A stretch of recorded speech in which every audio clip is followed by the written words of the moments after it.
paano mag-adjust sa pressure switch, or kung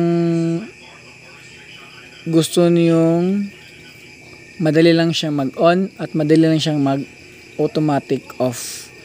Yung malaki na spring is for automatic on. Yung maliit naman na spring is for automatic off. Kung gusto niyo siyang madali siyang mag-off, maliit lang yung pressure niya at mag-off siya agad, luwagan lang yung dulo nito, itong screw. Luwagan nyo lang siya. Pag maluwag na siya, tulad nito, maluwag na siya, madali lang siya mag-automatic off. Maliit lang nga pressure, mag-off na siya. Pero pag higpitan nyo naman, the more na mas mahigpit siya, the more na mas kailangan nyo ng mas pressured para mag-automatic off siya. So, dito lang kayo mag-adjust pag automatic off, automatic off.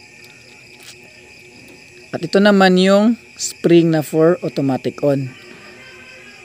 Kung gusto nyo naman na matagal siya mag-on, luwagan nyo lang yung dulo nito pa counterclockwise. At gusto naman niya mas madali siyang mag-on, pa clockwise lang. Higpitan nyo lang yung dito ng side. Ito. Pag mahigpit dito, madali siya mag-on. Pag luwag naman ito, mas madali siya mag-off.